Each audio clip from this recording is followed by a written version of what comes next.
ल आज फेरि तेमुबाट सामान आइपुग्यो। आज चाहिँ हामी सर्टकट छोटो भिडियो बनाउँदैछौँ।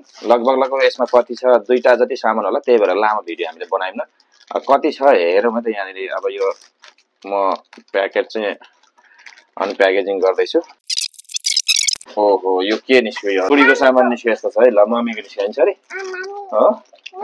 ल यो हेरिहाल्नु। ओ माई गड,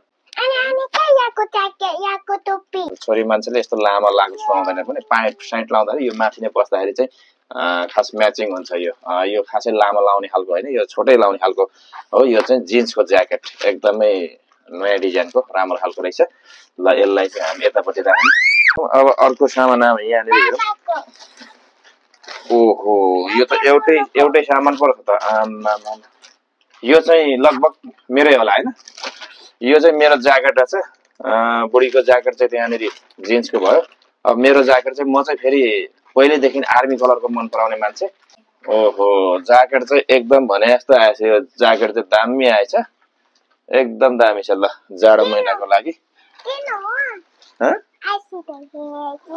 छोरी लाएर हेर्ने। ल यसको भित्र पनि यस्तो चाहिँ एकदम भुवादार एकदम राम्रो खालको छ। लगभग कति पर्यो यसको? 90% अफमा।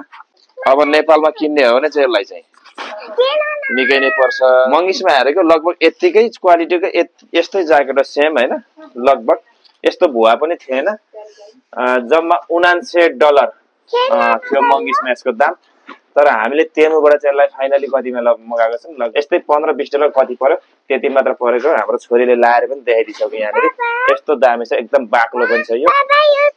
त्यसको यहाँनिर लोगो सोगो भएको छ।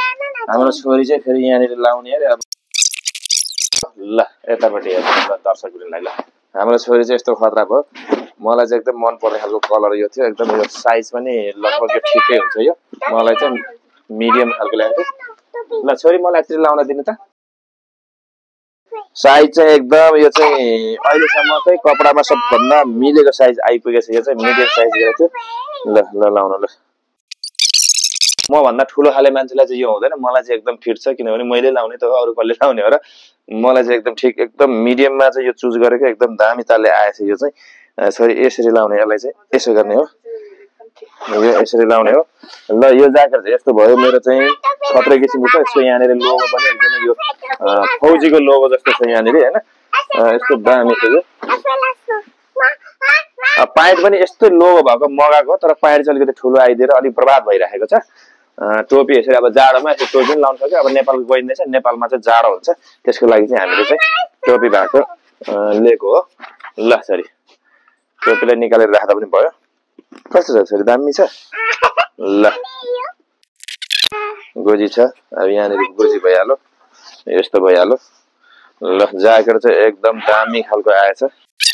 भिडियो कस्तो लाग्यो तपाईँहरूलाई पनि? यदि कुनै यो सामान सम्बन्धी जिज्ञासा छ भने तपाईँहरूले कमेन्ट बक्समा कमेन्ट गर्न सक्नुहुन्छ। धन्यवाद।